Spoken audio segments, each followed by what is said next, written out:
Praise the Lord. खुदावंद यीशु के अज़ीम जलाली और बाबरकत नाम में आप सबकी सलामती हो। मैं एवेंजलिस्ट रूथ सुदागर और आज आपके साथ मैं शेयर करना चाहूँगी और आज का खुदावंद के कलाम को शेयर करना चाहूँगी। और आज का मेरा टॉपिक है कि खुदावंद को हमारी फ़िक्र है। खुदावंद को हमारी फ़िक्र है। और आज मैं आपके साथ एक स्टोरी को शेयर करूँगी और उस स्टोरी के ज़रिए हम सीखेंगे कि जब हम मुसलसल उन चीज़ों को थामे रखते हैं जो हम पर बहुत ज़्यादा हावी हो जाती हैं, हमें उन्हें अपने ऊपर नहीं हावी होने देना चाहिए। हमें अपनी फ़िक्रें जो हैं वो खुदावंद को देनी चाहिए। मसलसल जब हम अपनी फ़िक्रों, अपनी परेशानियों के बारे में सोचते रहते हैं तो उसके क्या साइड इफ़ेक्ट हो सकते हैं, और जब हम खुदावंद को अपनी सारी फ़िक्रें देते हैं तो उसके क्या बेनिफिट्स हमारी ज़िंदगी में होते हैं। हालेलुया। तो मैं आज एक प्रोफेसर की स्टोरी को आपके साथ शेयर करना चाहूँगी जो साइकोलॉजी के प्रोफेसर हैं। वो क्लास में दाखिल होते हैं और उन्होंने हाफ ग्लास ऑफ वाटर जो है वो अपने हाथ में थामे रखा होता है, और वो दाखिल होते ही बच्चों से पूछते हैं कि ये आधा ग्लास है पानी का या फिर ये सारा ही खाली है। तो वो बड़ी हैरत से बच्चों से ये सवाल पूछते हैं कि इसका कितना वज़न होगा, ये कितना वज़नी होगा। तो बहुत से बच्चे जो हैं, स्टूडेंट्स जो हैं, वो जवाब देते हैं। वो कहते हैं कि सर, हो सकता है कि ये 7 ऑन्सेस हो और 25 ऑन्सेस का हो। तो प्रोफेसर जो है वो उन्हें जवाब देते हैं और वो उन्हें कहते हैं कि दरअसल मसला ये नहीं कि ये पानी का ग्लास का वज़न कितना है। अहम बात यह है कि आप इसको अपने हाथ में कितनी देर तक थाम सकते हैं, कितनी देर तक इसको हाथ में पकड़ कर जो है आप इसको अपने हाथ में पकड़े रख सकते हैं।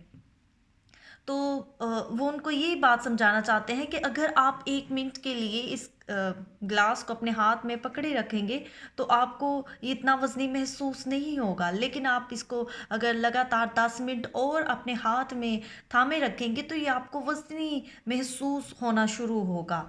तो आपको ये थोड़ा वज़नी महसूस होना शुरू होगा, और जितना मज़ीद वक्त गुज़रता जाएगा ये पानी का गिलास आपको भारी लगना शुरू हो जाएगा। और जब आप इसको सारा दिन हाथ में इस ग्लास को हाथ में थामे रखेंगे तो आप थक जाएंगे। आपको थकावट महसूस होगी, आपका मजाज जो है वो चिड़चिड़ापन आपके मजाज में आ जाएगा, और आप चाहेंगे कि या तो मैं इस ग्लास को फेंक दूँ, कहीं गिरा दूँ, इसको रख दूँ और ख़ुद जो है वो मैं आराम से बैठ जाऊँ। और आप जो है सुकून महसूस करना चाहेंगे। आप चाहेंगे कि मैं इसको ग्लास को रखकर मैं आज़ादी से आराम से जो है वो बैठ जाऊँ। हम इससे क्या सीखते हैं? हम इस स्टोरी से ये सीखते हैं, अगर देखा जाए तो जब हम थोड़ी देर के लिए अपनी तकलीफ़ या अपने दुखों पर, अपनी परेशानियों पर गौर करते हैं, उन्हें सोचते हैं और फिर उन्हें जाने देते हैं और कहते हैं कि कोई मसला नहीं, हमें खुदावंद पर भरोसा है, वो हमारी मदद करेगा। और जब हम पहला पतरस उसका 5वां बाब और उसकी 7वीं आयत को अपनी ज़िंदगी में लेते हैं, उसके वादे को जो उसने हमारे साथ किया है कि अपनी सारी फ़िक्र उस पर डाल दो क्योंकि उसको तुम्हारी फ़िक्र है। आमीन। खुदावंद ने हमसे वादा किया है कि हम पर मैं तुझे कभी नहीं छोड़ूंगा, लेकिन उसने हमसे ये वादा नहीं किया कि तुझे दुख नहीं उठाना पड़ेगा, तुझ पे परेशानी नहीं आएगी। लेकिन खुदावंद ने हमसे वादा किया है कि वो कभी भी हमें नहीं छोड़ेगा। मैं तुझसे कभी दस्तबरदार नहीं होऊंगा, मैं तुझे कभी नहीं छोड़ूंगा, मैं यकीनन तेरी मदद करूंगा।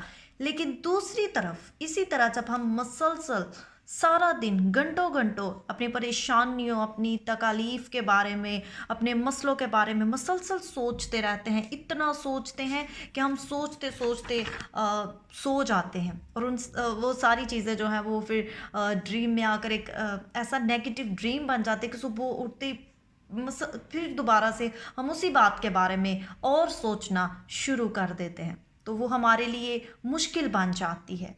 हम जो है ज़हनी तौर पर बीमार हो जाते हैं, फिज़िकली हम बीमार हो जाते हैं, लेकिन हम अपनी फ़िक्र खुदावंद को देने के लिए बिल्कुल तैयार नहीं होते।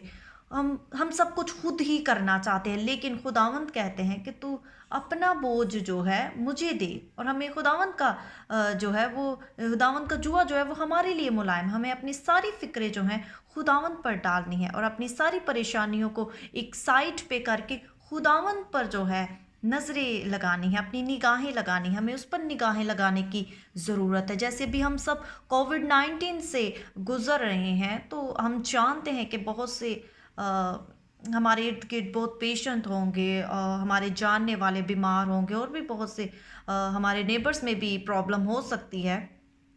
लेकिन इन सारी चीज़ों को एक साइड पे रख के हमें खुदाउन पर भरोसा भी रखने की ज़रूरत है और अपनी फ़िक्रें भी उससे देने की ज़रूरत है, क्योंकि उससे हमारी फ़िक्र है। और जब हम ज़बूर उसका ज़बूर 55 जब हम पढ़ते हैं, साम 55 और उसकी 22 वर्स में पढ़ते हैं, तो लिखा है कि अपना बोझ खुदावन पर डाल दे, वो तुझे संभालेगा, वो साथी को कभी जुम्बश खाने ना खाने देगा। आमीन। खुदावंद के कलाम पर भरोसा करें, अपनी निगाहें खुदावंद पर लगाएं, अपनी फ़िक्रें उससे दें, तो वो हमें कभी भी जुम्बश खाने नहीं देगा। अपनी फ़िक्रें उस पर डाल दें, आगे बढ़ें। खुदावंद ने आपके लिए और भी काम रखे हैं, वो आपको बहुत सारे कामों के लिए इस्तेमाल करना चाहता है। दुआ करें, उस पर भरोसा करें, बजाय वक्त ज़ाया करने के, इधर उधर की बातें सुनने के।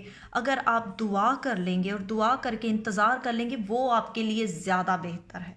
आप दुआ करें, दुआ करनी मत छोड़े, जैसे भी हालात हैं दुआ करें और अपनी फ़िक्रें खुदावंद पर दें। और खुदावंद ने हमें इसीलिए बनाया कि हम उसके नाम को ऊंचा करें, उसकी हम सिताइश करें। कलाम में लिखा है कि हमें इसीलिए बनाया गया है। और अगर आप ऐसा करेंगे तो जो है आप ज़रूर सुकून में रहेंगे, और खुदावंद ही सिर्फ जो है आपको इन मुश्किल हालात में पीस दे सकता है। Hallelujah. Don't focus on your problems, focus on God's power. खुदावंद की कुदरत पर जो है फोकस करें, अपनी प्रॉब्लम्स पर नहीं। ठीक है, हम इंसान हैं, हम अपनी प्रॉब्लम्स के बारे में सोचते हैं, परेशान होते हैं, हालातों को देखकर घबरा जाते हैं, लेकिन अगर हम अपनी फ़िक्रें उसे देंगे, अपनी प्रॉब्लम्स के लिए दुआ करना शुरू कर दें। जब आप अपनी फ़िक्रें खुदावंद को देंगे, खुदावंद मैं ये काम नहीं कर सकता, तू ही कर सकता है, मैं अपनी सारी फ़िक्रें तुझे देता हूँ, तो ज़रूर आपकी ज़िंदगी में मिरेकल होगा, क्योंकि उसको आपकी फ़िक्र है। God bless you all.